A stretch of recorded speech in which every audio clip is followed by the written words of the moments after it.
Good morning. Thank you all for coming and welcome to this forum on the issue of PFAS contamination in Maine. My name is Sean Donnelly. I'm the chair of the Democrats of the Kennebunkport and Arundel, and this is going to be the first of what we hope to be a series of forums taking place throughout our three towns that are discussing issues that are particularly concerning to those of us in our communities and what can be done about them. I just would like to thank you all again for coming on this cold day. I also point out we have several state reps and school board members and other folks in attendance, and it's very great to see you all. So I'd just like to turn things over to Senator Henry Ingerson, who's going to be moderating this panel. We're going to run for about 45 minutes, and we'll have questions and answers afterwards. For those of you watching on the live stream on Zoom, if you have any questions, please put them into the chat, and we'll try to get to them as well. And thank you again. Your Senator.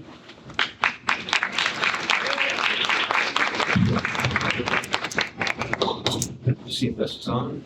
Yes, thank you, Sean, and welcome everybody. I'm Henry Ingerson. I'm your New State Senator representing Arundel, Guilford, Dayton, Lyman, and Hollis. I always thank you. I always like to say Arundel first because that's where I'm from, and yeah, so I'm proud to be here.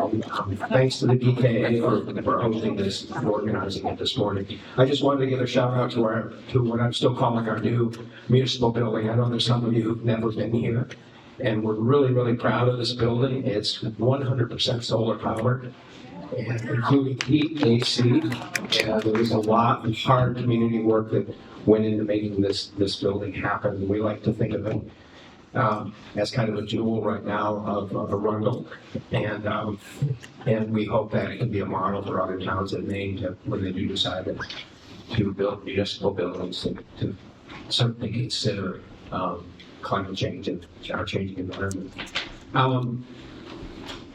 And we have whole donuts here, and I was just at the ribbon cutting.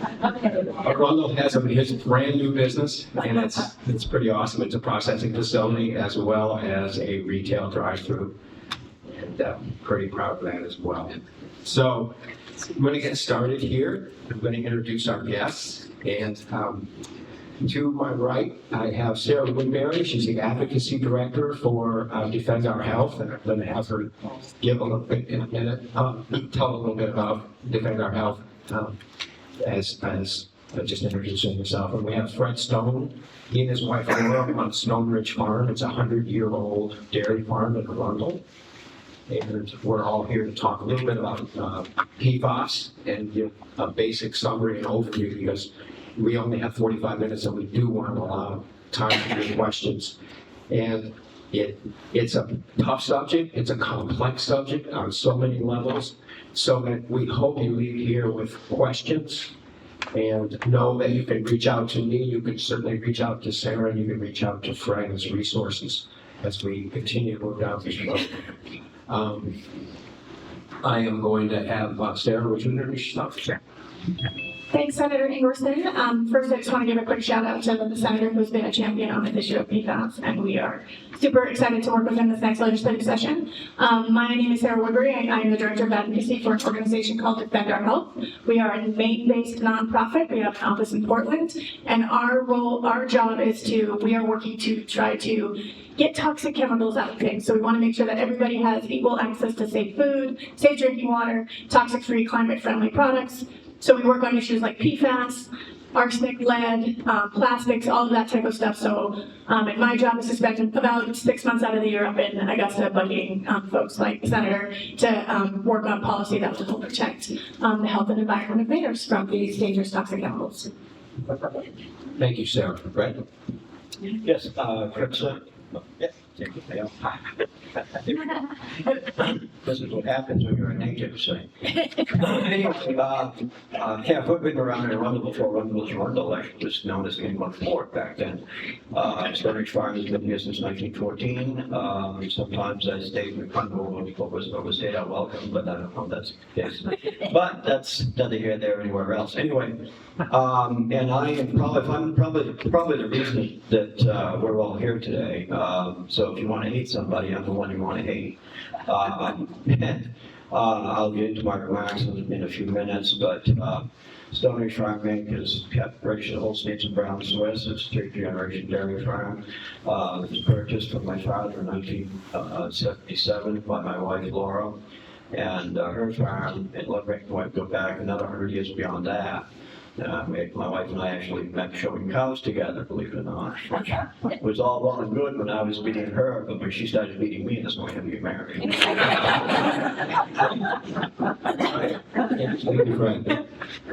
And I think, Sean, you're going to kick it off with a video. Okay. Sure.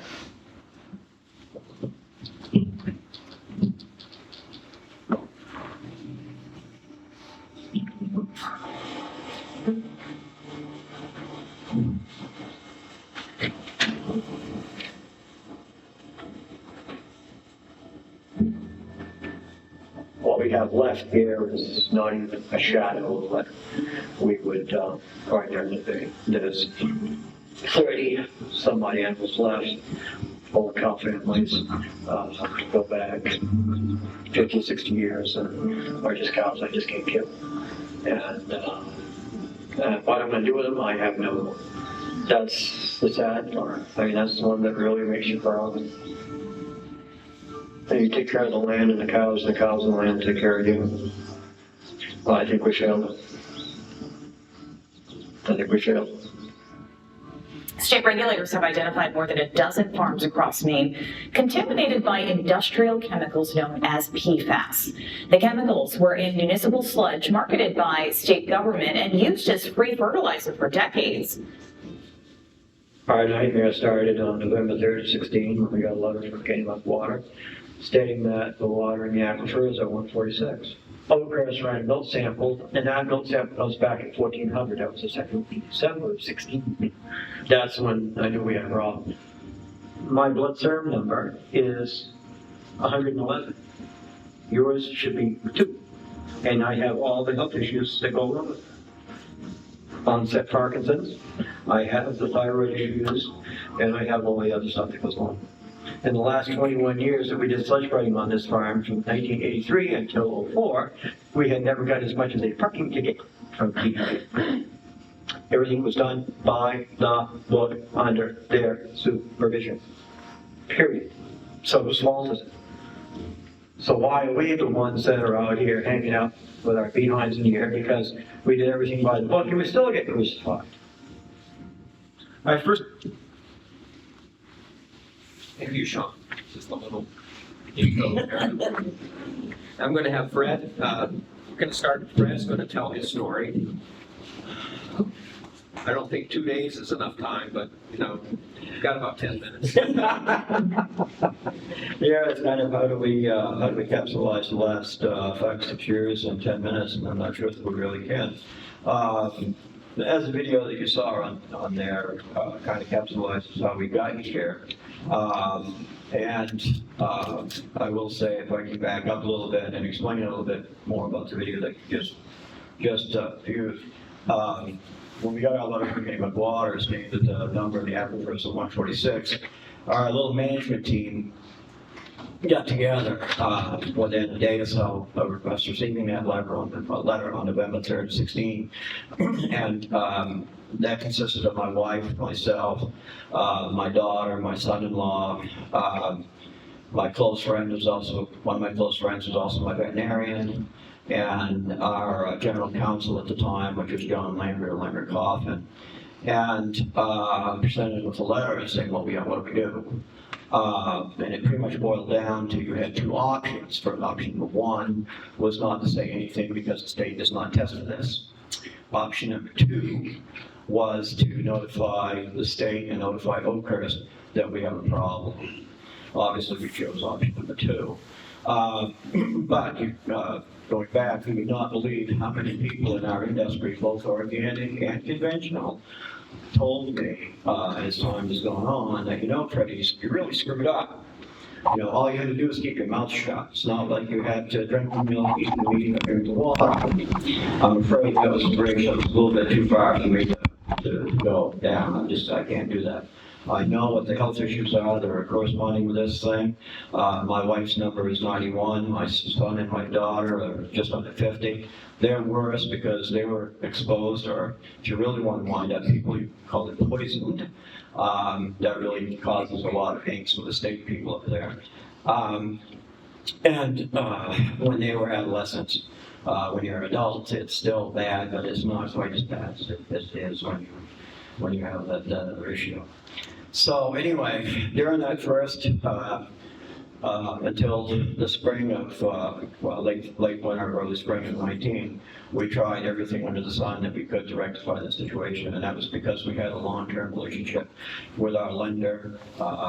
It was a friend of the families. They own things like the Lonant and what have you. I'm sure you don't have to go too far to know who they are. And Fred and Laura Stone work for Stone and Charmaine, which is an S corp. That doesn't say that's Fred and Laura Stone. I'm not in problems with the houses owned by another entity. But anyway, I digress. But with our commitment with Oakcrest and with us, we tried to rectify the situation, to try to get to salvage the dairy operation. My water filtration system, which cost $23,000 of change, went online on May 15th of 17. That would have been within 6 months of that. They came up for us online probably another year after that. The state came out in early of 17, right around early spring, and spent 2 weeks out there doing grid testing.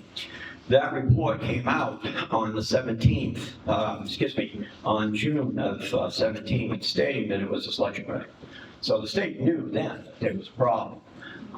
But right up until we supposedly came out of the closet in early 19, the state was still maintaining that we were a unicorn. This didn't happen anywhere else, which is probably a reason why I have pretty PO'd. And I'm still pretty PO'd about the whole situation, about how we were treated and what went down. But anyway, and the reason that the early 19 is a watershed is just because our lender and Oakcrest just said that that we just couldn't go any further with this.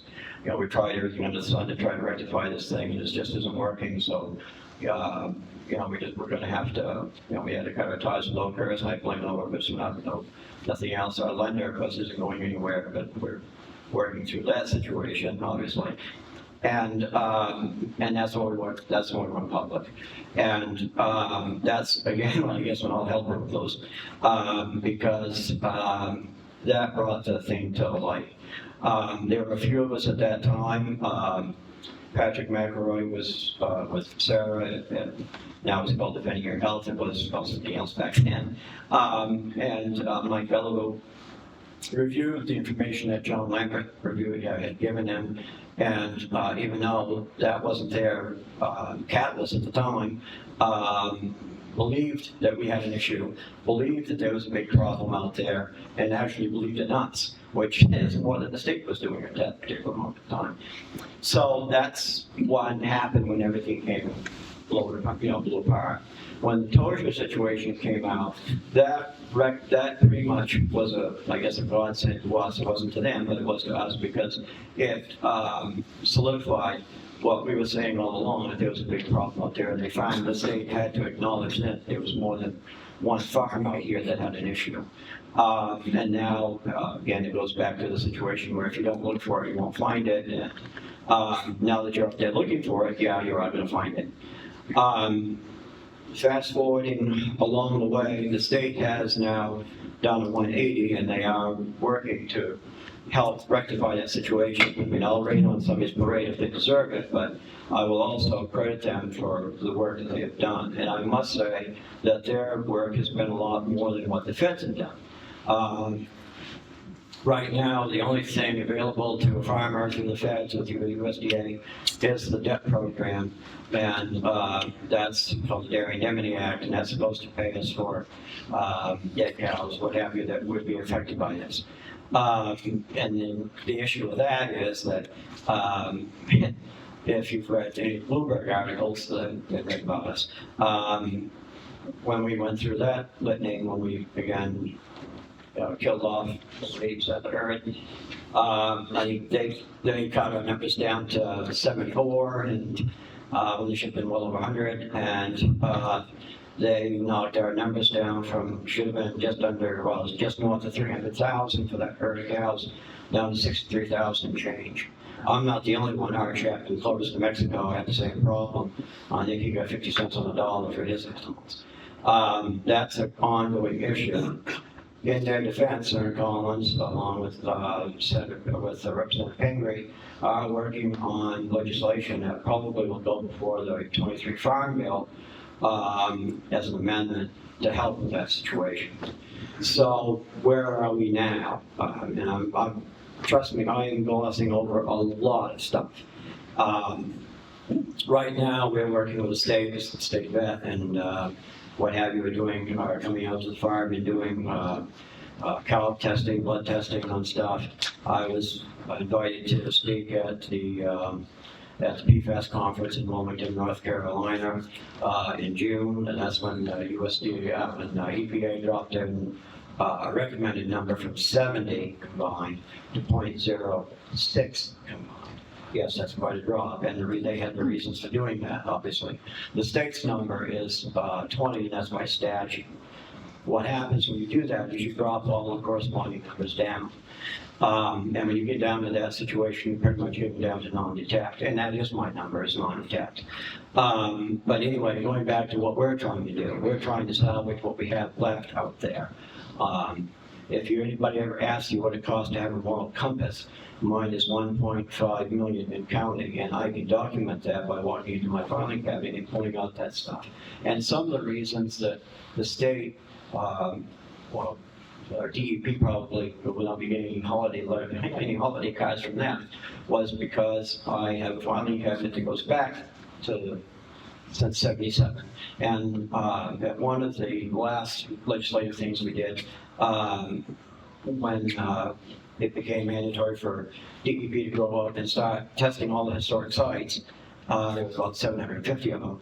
I pulled out a permit from '86 stating that on DEP's masthead, stating that this material will not contaminate any waters in the state of Maine, this material will not present a health hazard, and there's a whole laundry list, signed by the commissioner at the time. And Henry's kicking me in behind, so I'm going to have to wrap up my remarks by saying... Oh, okay. I was wondering what that was for. I've been kicked in the behind before, Henry. Never by me before. No, not by you before. In fact, it used to be the other way around. That's true. But this is going to be a big deal for a lot of folks. Maine is at the cutting edge of this, and it's been because there's been a few people that really have taken it to heart. I've done it because I was pissed, I guess, is probably the better term to use. And I don't mean to make light of this. There's some health issues here that are severe. And this is not probably end my comments by saying that this is not a political issue. Anybody that brings it in as a political issue is discounting it. This is a food safety and a health issue. Politics has nothing to do with this. You can believe in global warming and not believe in global warming. This I can test. I can tell you what my blood serum numbers are. I can tell you what the soils numbers are. I can tell you what my animal numbers are. So and I know there's probably going to be some things going for the legislature of what is an acceptable level is. Mine is 0. This chemical tears onto itself. So 2 today, 4 tomorrow, 10 the next day. And my number is 0 because I always tell people it's like being a little bit pregnant. Either it's contaminated or it's not. Either the food is safe or it's not. There's no gray area here whatsoever. And so be it. Again, I'm very upset, very PO'd, and Henry is kicking me again, so it's time for him to, it's time for Sarah to take the microphone, and I'm going to see if I can unplug more. Thank you.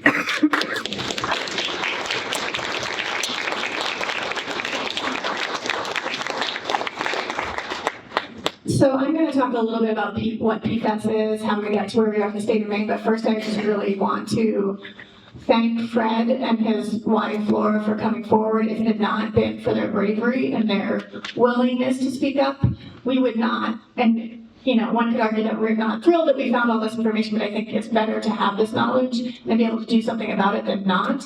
And Fred is not wrong. He was treated horribly by the state, by a lot of people for coming forward for this. So we just, you know, we cannot thank Fred enough for taking this step forward. So just.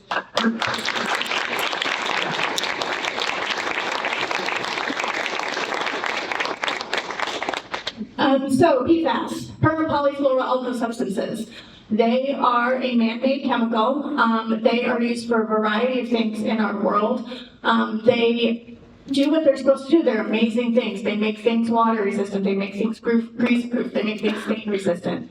So if you own a jacket from LL Bean that is water resistant, it has PFAS in it. If you put any makeup on your face that is waterproof, if you have waterproof mascara, anything in your makeup that is waterproof, that has PFAS in it. If you are cooking on, grease resistant Teflon pans, that is PFAS, and that is getting into your food.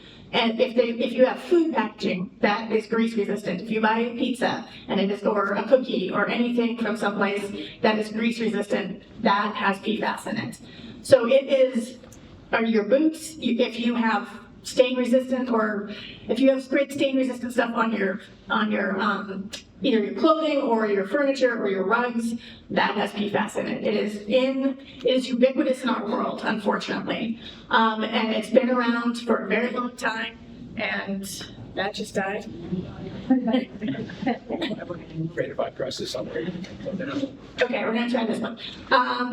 So it is in a lot of things. But it, when it was first created, this was like this miracle thing that made our lives much easier. And it's in medical equipment, it's in medication, it's in, if you have electronics, it's probably in my phone because it helps things from catching on fire.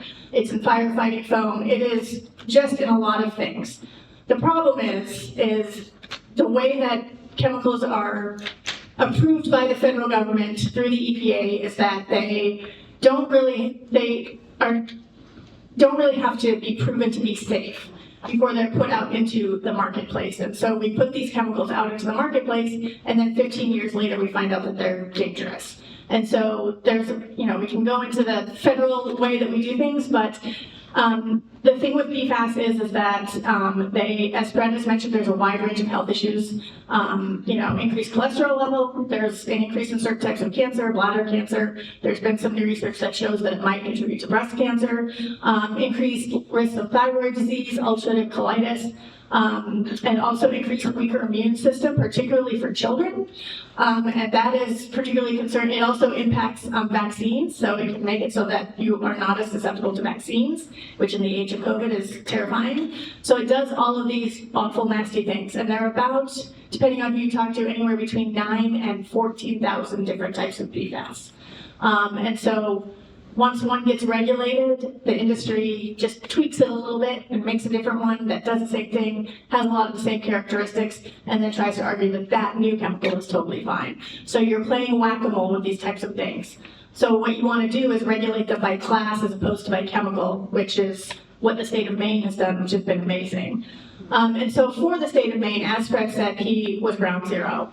Once we started working with Fred and we realized how Fred's farm became contaminated, which was the spreading of the municipal and industrial sludge on farmland, we knew that Fred was not the only one. And then Governor Mills created a PFAS task force. They brought a bunch of the different departments together, started to looking into the issue of PFAS, and they came out with a bunch of recommendations. Some of them were relatively weak recommendations, but there were recommendations nonetheless.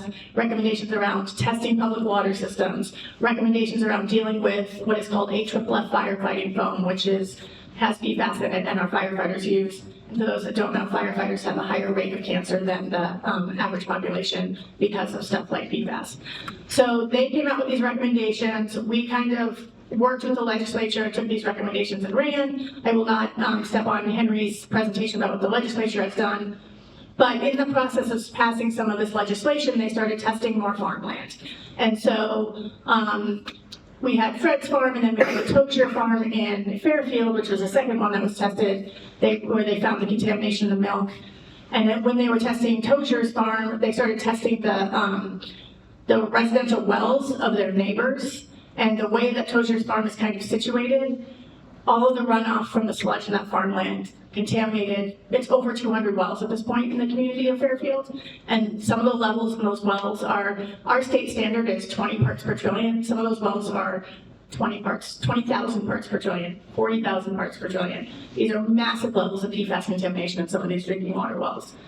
And then as we started testing, we had some farmers that had their customers that were like, the state put out a map that kind of showed where all of the sludge spreading has been. And so a lot of farmers started hearing from their customers being like, hey, your farm is on a sludge spreading map. So then farmers like Adam Arundel and his wife Johanna, who owns Songbird Farm out in Unity, tested on their own, their neighbors tested on their own, started to find contamination out there.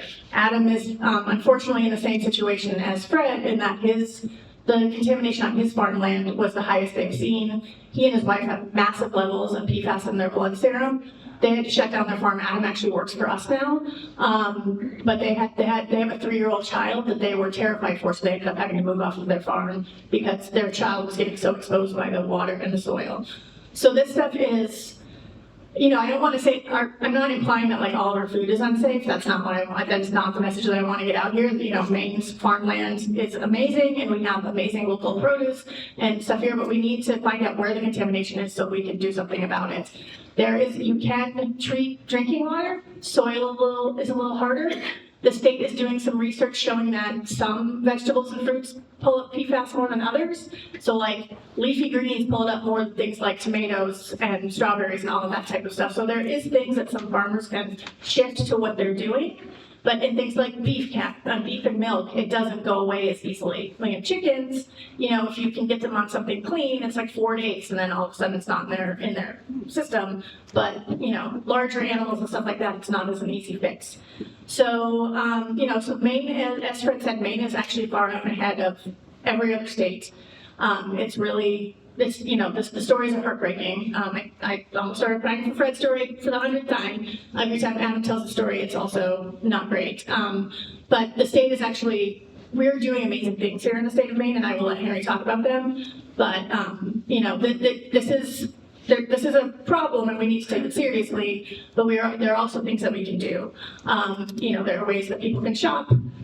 There are ways that, there's treatment for drinking water, all of that fun stuff, so I don't want to imply that we're all doomed. There are things that we can do, and after Henry talks, maybe I'll talk a little bit about some actions folks can take. I don't know if that's great. I'd like you to talk about legislation first, and then I can talk about what's upcoming. So I will pass it off to Henry. Yeah. Can you say something about the Wall Street Journal? Oh, yeah. Okay. So there was an article. Oh, and the other thing I want to point out is that we have these up at the front. These are a little 101 about what PFAS is. And then this is a little bit of rundown of all of the PFAS legislation we've passed in the past few years. There's some drinking water stuff off to the side. I didn't have enough time to separate this whole thing out. I just printed something we already had, but all the PFAS stuff is on here. And then there was also an article in the Wall Street Journal 2 days ago that is talking about what other states are doing. So while Maine is in the lead, other states are starting to follow our lead, which is great. And the federal government is also starting to follow our lead. The Collins bill that Fred talked about is based 100% off legislation we passed passed here in Maine last year. So we are doing some good work. Our legislature has been amazing. The governor has been very good on this issue. So we're grateful for, and it has been, like Fred said, this is not a political issue. This has been an incredibly bipartisan issue in the legislature. 100% support across the board for almost everything. So Before Henry takes over on that Wall Street article, I don't know why it is, but they always have pictures of my farm on there. And it's kind of interesting that that farm is in Arundel. This is where all started. Sorry. No, that's fine, that's fine. I'm just going to outline quickly some of the bipartisan legislation that's happened, especially over the last 2 years while I wasn't in the legislature. but you were responsible for some 3 years ago. Yes. My whole history in this is right after I was elected to the House of Representatives in 2018. My neighbor, Kenny Walker, came over to me and said, "Have you talked to Fred?" And I said, "No, he lives right down the road." So I met Fred a month into my election, and we got started from there.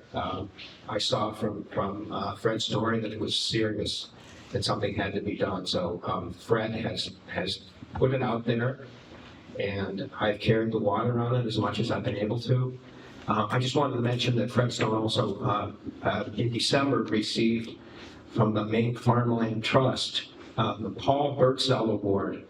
And that award is given to people in the agriculture community for their advocacy on different issues. And this award was given to Fred for his advocacy on PFAS contamination of farmland and stuff. Congratulations.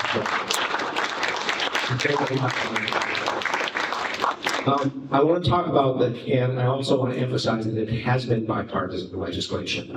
Democrats, Republicans, Independents have all listened to this story, listened to Fred's story, and gotten the information from other people all over Maine, including Defend Our Health, and they've stepped forward. So I'm just going to talk about LD 363, which is the legislation that I began in 2019-2020, which got interrupted by COVID, but was picked up by Bill Pluker, and also Wayne Perry was in on it.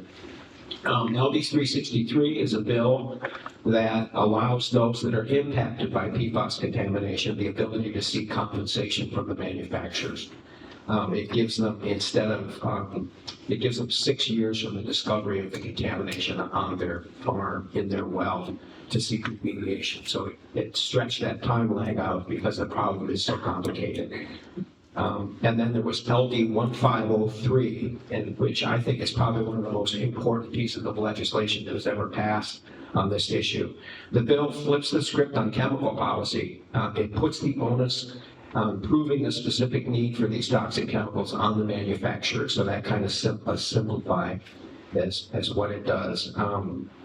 They have to eliminate all but essential uses of PFAS in products by 2030, and that legislation has just started as of this year. I believe it's carpets. Rugs, carpets, and aftermarket stain treatment are banned. You can no longer sell rugs, carpets, and aftermarket stain treatment in the state of Maine that has PFAS in it, starting January 1st. Yeah, so this is a bill that's worth looking at, and it's continually going to need to be revisited as well. LD 1505 was sponsored by Representative Lori Gramlich of Old Orchard Beach, and prohibits training with firefighting foams containing PFAS and helps move fire departments to safer, available alternatives.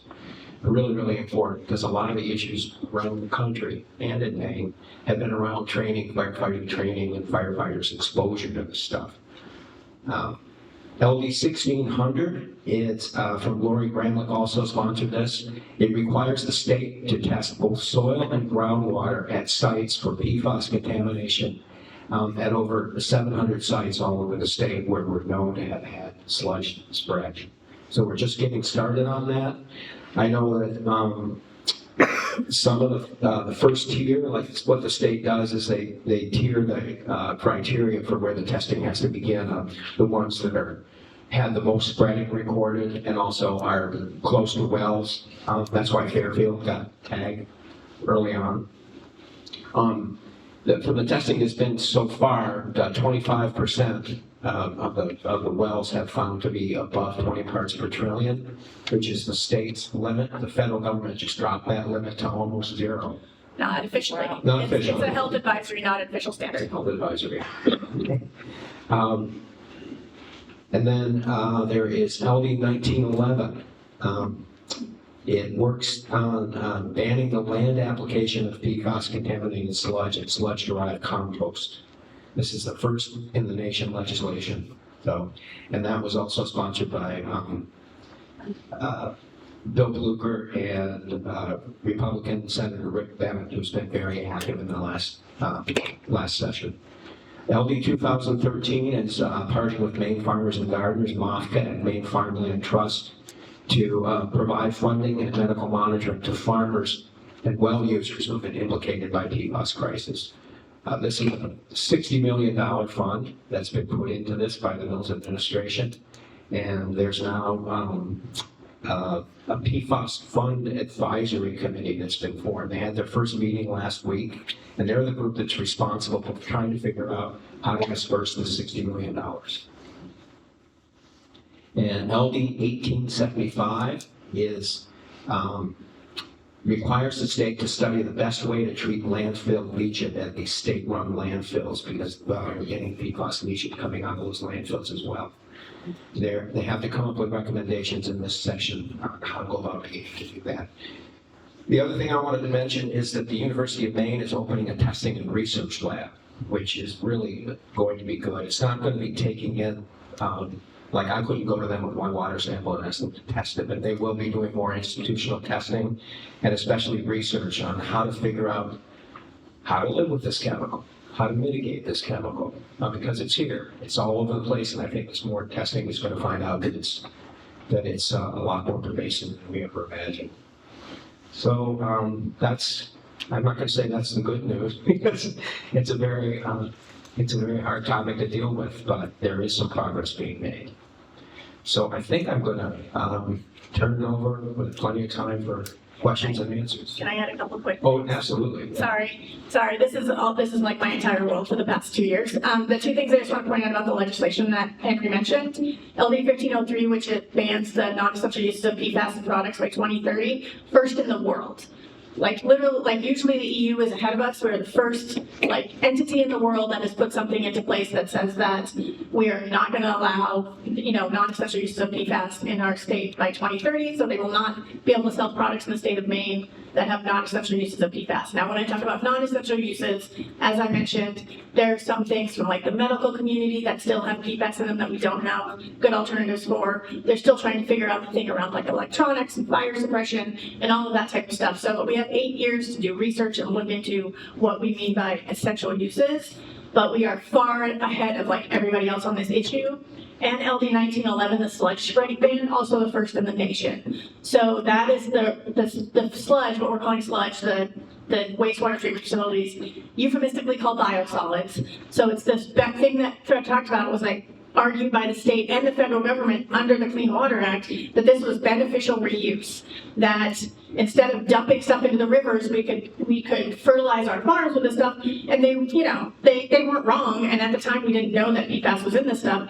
Although PFAS is not the only problematic thing in this sludge, but that has been spread on farmland across the country. It is not just Maine, and I don't want to imply that Maine is the only place that has done it. All 50 states have this policy. And so it's been spread across farmland across the U.S., and Maine has banned it, and we're the only place that has done it. So going forward, while it's going to be some growing pains for the municipalities because it is more expensive to landfill it, and it's hard to figure out a way to dispose of it, we are going to be so far ahead of other states in the long run, even though we're going to have a little bit of growing pains in the beginning.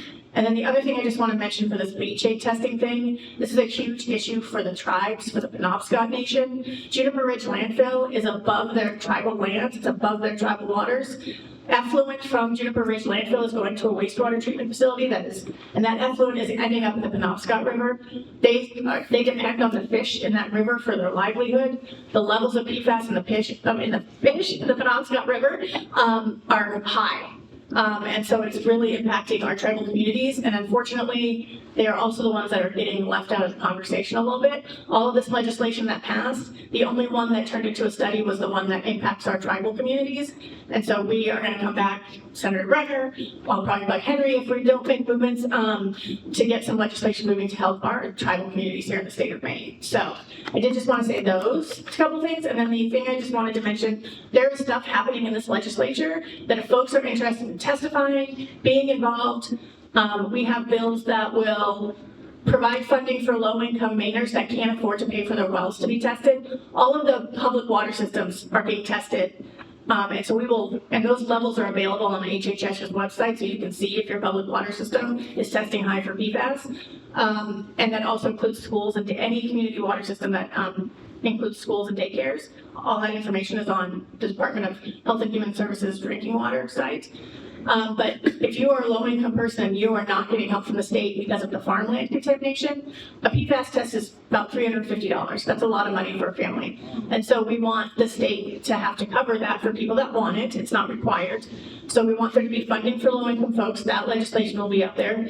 We want insurance companies to be required to cover the cost of PFAS blood serum testing. So there's two bills by Senator Brenner, one for public insurance and one for private insurance, that will require insurance company, it's a $600 fee to get your blood tested. And we want that covered before the deductible is taken care of. And then, and so we have, and then there's a couple of technical fixes, 15 but that's too niche to get into at this moment. And then we also are going to try to work on some legislation with Representative Lori Osher that is going to require landlords, if they have residential wells, to test those wells for PFAS and disclose that information to their tenants, and also add it to the, when you buy a house, there's like that checklist that says, has your well been tested for arsenic? We want to add, has your well been tested for PFAS to that thing. So those are some stuff that's coming up. There's also rulemaking that's going forward for all of this stuff. If folks are interested in taking action, please let me know. We would love to have people engaged on this. It's really, really important. So I will just leave it at that. I turn it back to Henry. Sorry, I get very worked up. No, that's great. Thank you so much for telling us what's going on presently, because that's awesome. Okay. I got a couple of things to up really quick, and like I said, this thing has got some many tentacles that go out there, and I can't really speak as fast as Sarah can. Sorry. I'm amazed, actually. We played host to CPC Canada late last summer, and their story ran in Ontario, which I actually spoke French in, which is kind of exciting. And what happened in that story came out about 2 days after Thanksgiving, and the whole guts of that whole thing was that unbeknownst to me, but unbeknownst to other people, since Maine had banned sludge spreading, a lot of material from Maine, New Hampshire, Vermont, Massachusetts, and parts of New York was going into the Ontario province, either through Casella or through RMI. And because of that story, and then there was another follow-up story right after that, the Minister of Environmental Protection, along with Trudeau, have banned most of the material coming in from the United States into Ontario. And you've got to love the Canadians, because they really come up with some interesting conversations on things, because I never knew it was really called human manure, but that's And the other comment was that they did not want Ontario or the provinces to become the toilet of the United States. So, but there are so many other issues on this thing, and like I said, this thing has so many tentacles that go out there. We are playing host to Newsmax next week, I think it is, that they're going to be out bombing around the state and stuff. And we've been very vocal on making sure that that this thing is widespread. Michigan is where we were probably about 4 or 5 years ago, and I'll leave you another one that's going to scare the bejesus out of me. If I was shipping milk in Michigan, I could still be shipping milk. Michigan's situation out there, their Department of Ag, is that until USDA comes up with a number, there is no number. And I will also leave you with whereas Michigan is a place host to Abbott Labs. What does Abbott Labs produce? Baby food formula. And that's a problem, I'm afraid. And baby food formula is made out of powdered milk. This thing has so many tentacles that it just blows the mind. And I'll let Henry continue on to that. I'm going to let folks ask questions, and I hope you have some. And just know also that we can be a resource, and especially Sarah. She said that Better Health has been an amazing advocacy for the people of the state. So, any questions? Go ahead. Sorry to interrupt, Henry. 1 sec. Just wanted to ask if you could repeat the question into the microphone, just for people in the back.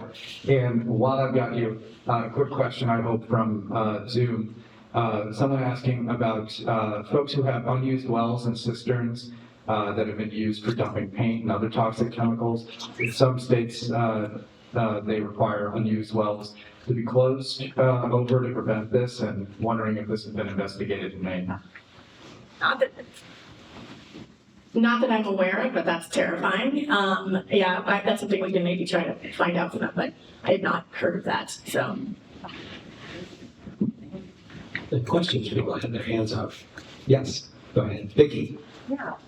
I'm wondering if some of the dairy farms that discovered this problem, including yours, have converted to vegetable gardening, and how much of a possibility, you said a little bit about this. I'd like to hear a little bit more about whether, how much that is a viable solution, not exactly a solution, but a viable step to take.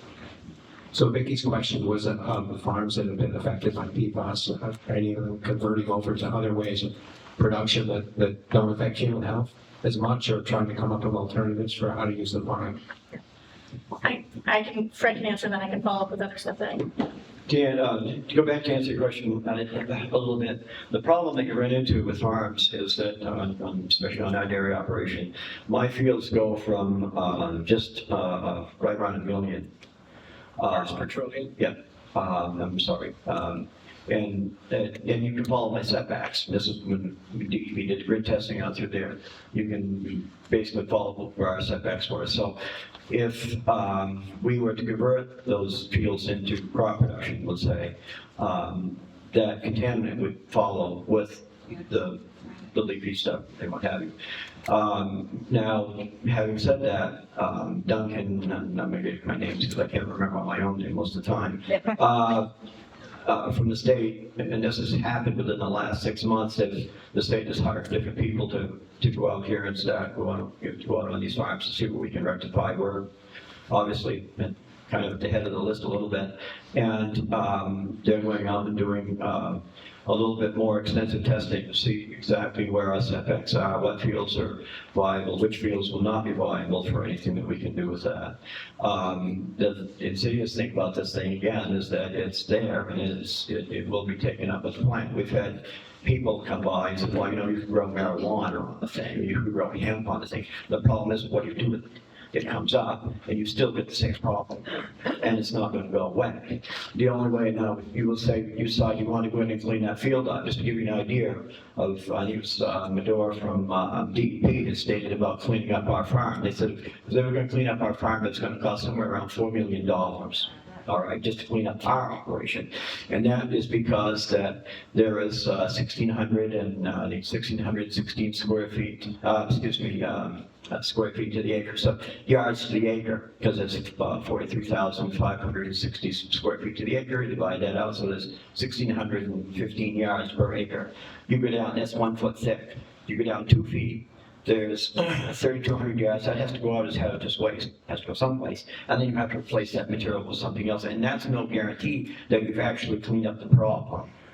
Okay, and then so that's the issues that you're going to find yourself into. The bill that Senator Collins and Representative Pickering were pushing along with was kind of like a farm buyout situation, where they were going to assess the value of farmland as being so many dollars an acre, and then they were going to come back and do that. I might add one other thing when I'm thinking of it, I apologize because a lot of this is disjointed. In a dairy operation or any farming operation, our assets are our land and our cattle, okay? Or if you're a crop farm, it's your land and your you're putting out there. You've come in and you put that thing as being at zero value, okay? The equipment is, you know, tractors are the specialized piece of equipment. So you ordinarily, so all of a sudden now we're upside down in our loans, no matter how you figure this out. And if you were to say, well, just you put them into house lots. Well, the problem with house lots is, and correct me if I'm wrong, but you do still have to get title insurance. How are you going to get title insurance on a piece of land you know is contaminated? Okay, and my insurance agent, we use Nationwide Agribusiness, they will not come back in and insure, I mean, they'll continue our insurance as long as we don't let our policies lapse. If we let our policies lapse, they will not come back in and reinsure those policies. And that's, these people are out of Vermont, so they've kind of expanded. But these are the issues that you're going to find yourself in there. Again, this thing has so many tentacles that go out there, and it's very hard to, I'll let Sarah, because I get on my high horse, and it's not a good thing. So the other thing is where there's just not enough research to know what is, like, the state is just beginning to understand what is feasible and what's not. But the other thing that they're looking at is some of this farmland can be used for solar arrays. And so there's some opportunity there for some of the farmland to be used in that particular way. But in terms of going forward, as Brett said, you're just never sure about the contamination. Now, some farms that have many fields have found that like 3 other fields are, you know, high, and then 2 of them are fine, and so they can still do some stuff on it. But for the most part, there just is not enough information to know what the best next step is in terms of transitioning the farm. Because there's just not enough research about this toxic chemical yet. And the various, like I said, there's like 14,000 different PFAS. And the research so far has been on like 30. Like we can test for 36 of them, I think, in drinking water. So, you were. Go ahead. I was just wondering if there's a list of the farms that are contaminated or not contaminated, and the local produce from the farms here. I do organic gardening in my yard. I got a big load of manure that's going a few years back. So I'm just concerned, you know. So the question was, is there a list of farms that in Maine that are contaminated and non-contaminated? So there's not. They are not finished with the testing yet, for one thing. They have not made, they have some information, not all of it has been made public for a variety of reasons. Like, obviously, we would like that information to be public because we think the public has a right to know. But then you also run into the situation of Fred and Adam and all of these other farms that have lost their livelihood. So they're trying to make sure that there are systems in place to help those folks. So we have that $60 million. We don't know how we're spending that $60 million. The feds have not stepped up. There's not a ton of resources for the impacted farmers. So they've been cautious about putting that information out in public. Now, the DEP does have a map on their website that shows where the sludge has been spread, or excuse me, shows where licenses for sludge spreading have been given. Not every license that has been given does not necessarily mean that sludge has been spread there.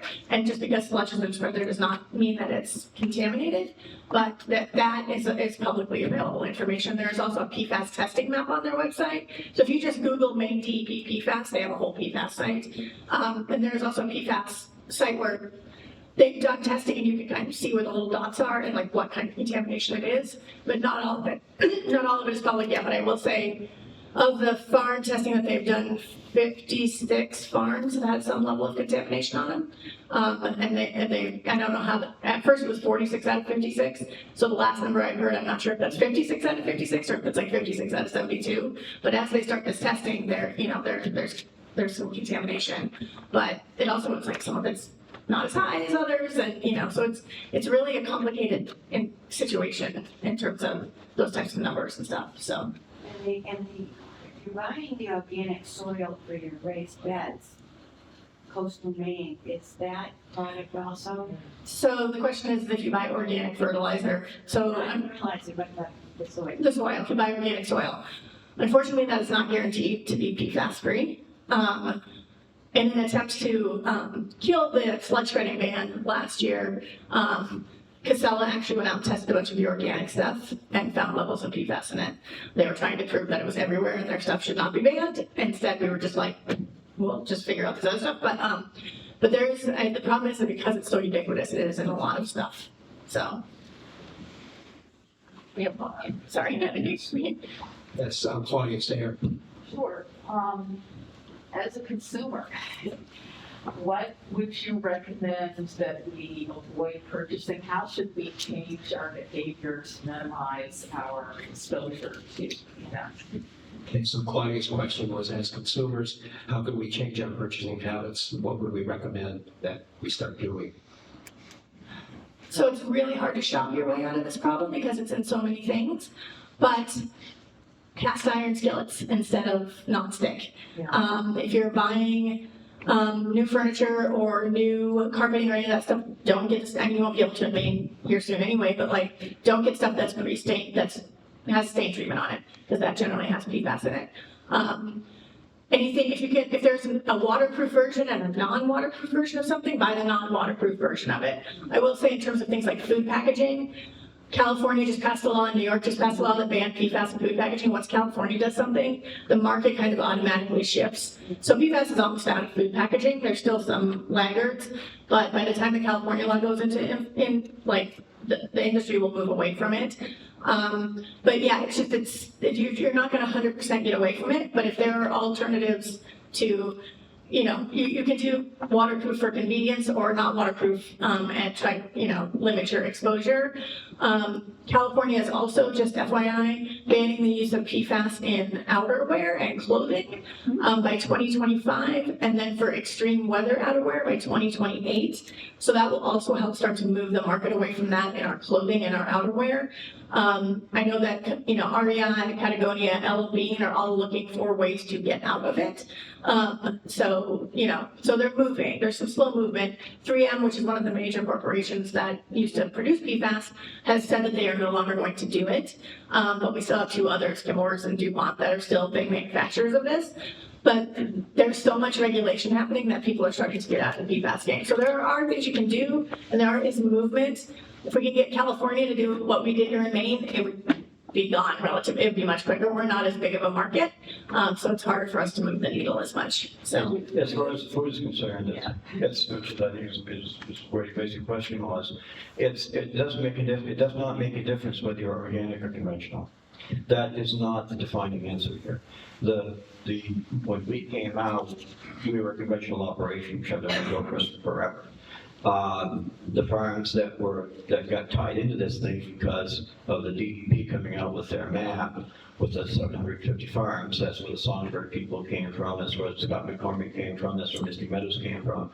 They were both all organic operations, but because folks had been made aware of the DEP map, they went onto their website, and you're looking at their farm that they're buying their produce from or whatever. And they're saying, well, gee whiz, you're an organic operation. What is this doing here? And it pretty much broadsided them. And again, I told Adam Dallas, and it's amazing he still talks to me because I was probably the one that torpedoed his operation because I was the one that testified in favor of that thing. But he says, no, I did him a hell of a favor by doing that. But so that's the issue. It's going to be in the soil. It's going to come up to the thing. And again, somebody made the comment. This was early on. Again, another reason why the Department of Ag and I probably will put votes. We're doing better than we were. I'll put it that way. And I had a long discussion with Amanda Beal last when we were at that thing in Belfast. But we had one of our state reps come out and tell my wife, these old farms, they have loads of chemicals shot buried around there. Well, the real problem with that comment is that PFAS is nothing that a farm would have. It makes things super slippery. When you're using pesticides, herbicides, and fertilizers, you want those things to stick to the plant or stick to the soil. You do not want those things running away. So it does exactly the opposite from what you want it to do. And if you want to carry that one step forward, go back to your cross-country ski operations or your nautical operations, and what are you putting on your skis when you go down the ski wax? The ski wax that you're using. You're not using paraffin wax. You're using the stuff that comes in the can that has PFAS. It's the same way as using a Model T and going down the road, or if you've got a Ferrari and going. Those are the differences. Thank you so much. Yeah, and I just wanted to follow up to what Sarah said. Is a quote from a fellow at 3M said that the decision to stop using the chemicals by the end of 2025. This isn't all chemicals. They're putting out thousands of compounds that they're still using. but the decision was influenced by increasing regulation of PFAS. So the citizens and legislators and advocacy groups hammering down on this, it makes a difference. It makes a big difference. Henry, just want to say, got time for a couple more, but if you can keep your answers as short as possible. Sure. Yeah.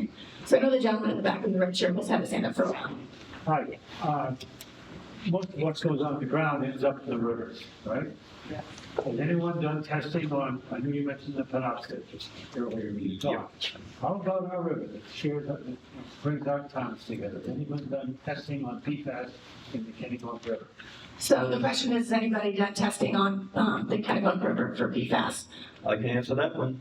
Yeah. When DEP came out and we did our testing, we did our grid testing, what have you, they also, because my fields all shed into the watershed, sheds into the Kennebunk River. We have one natural retention pond. And they came out and tested, along with other things, and that water, I think was at, I'm trying to guess up, but I think it probably, but I think it was like 870. Goes under 1,000 anyway, going directly into the Kennebunk River. And it would have been off my fields. And that was also back when we had one of our friends from the state, Matt Arundel, if you want to be specific, told us that we could spread our contaminated manure on our contaminated fields because the solution for pollution was more pollution. So they've not tested the rest of the rivers in the state, just as an FYI. They are starting to test effluent from like wastewater treatment facilities and industry into the river to see what type of levels we're looking at to try to, there's no standard set by the state or the EPA for PFAS effluent. So the state is in the process of testing to try to see what's ending up in the river and set a standard for that, so. This could actually affect every community in America. And I know from Massachusetts, they would send in their communities, towns, would send in their trash to Maine. You'll see some of the trucks going up the height.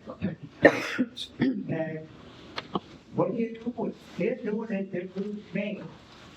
And how do you get them to say, hey, don't do us? So the question was about other states bringing trash and solid waste to Maine, which still happening, I believe. So yes, that's a problem, because Massachusetts has very strict regulations about what can end up in landfills. So for a long time, a lot of their stuff was coming here. There was legislation passed last session that banned out-of-state waste. It is not there's a couple of loopholes that aren't great in that legislation, but for the most part, it will take care of a lot of that out-of-state waste coming in. And so with that, I think, Sean, we're out of time, right? Do one more. One more. As far as well contamination goes, has it gotten to the, it's bad so that even drilled wells are being, PFAS are being found, or is it mostly the surface water on wells? So the question is are drilled wells also being found to have PFAS in it? That is a very good question that I don't know the answer to, unfortunately. I can see if I can find out for you. And that was quick, so I'll go back over here. Okay, just a quick, I think you guys are doing amazing work in the state of Maine, but if I think of what is the root problem here, what is the root cause of this? It's a federal issue, and it's because chemical companies are being allowed to produce chemicals without doing adequate testing.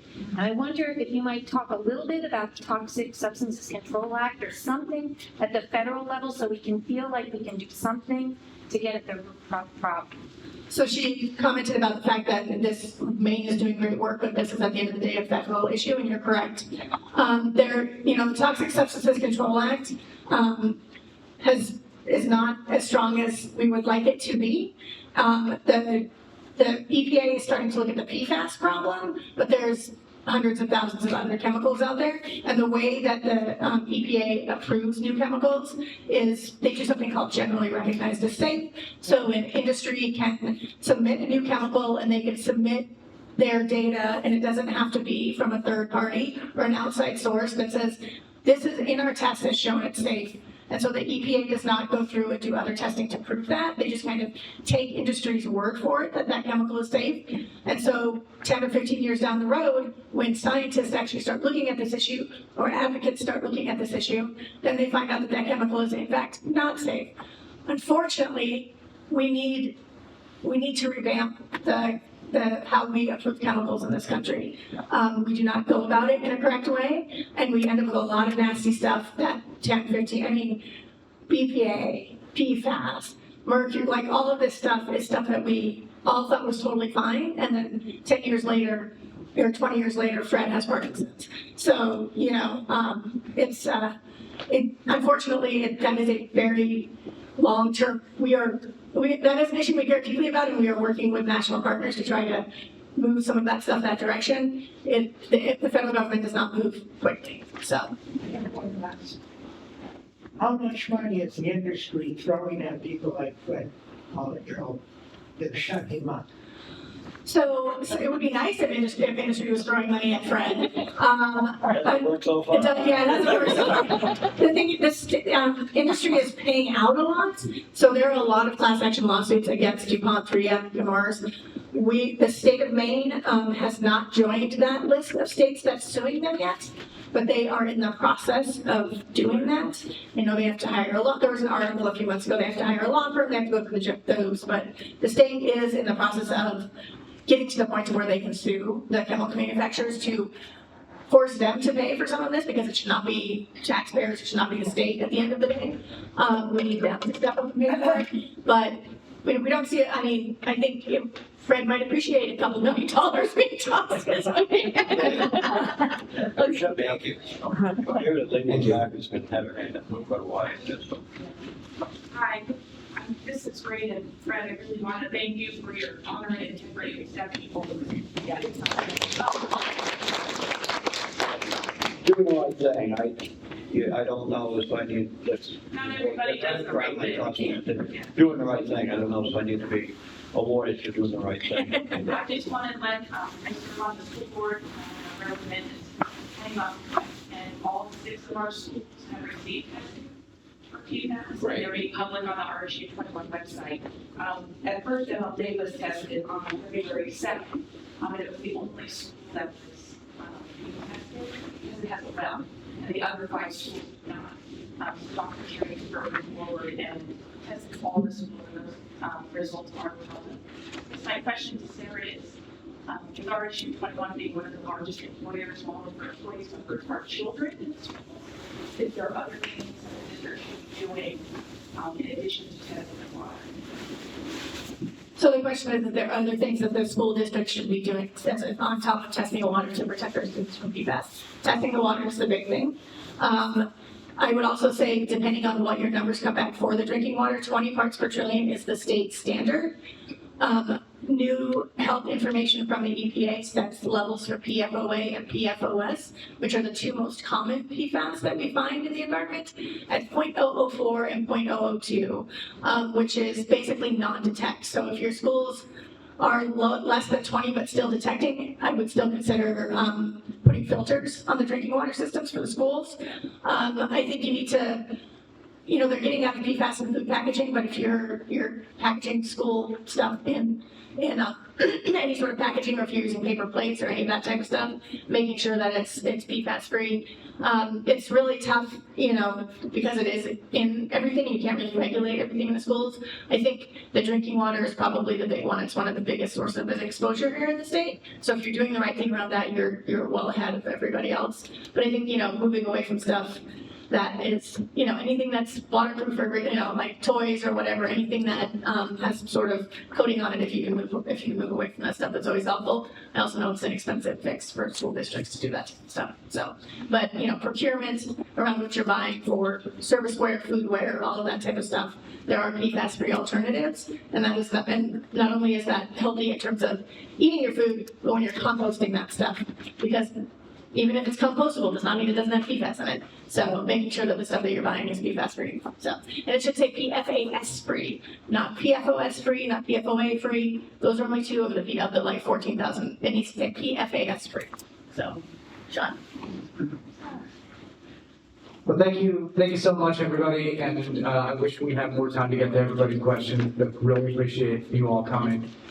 Just want to say, we will have this video up on YouTube if you want to reference or share it later. We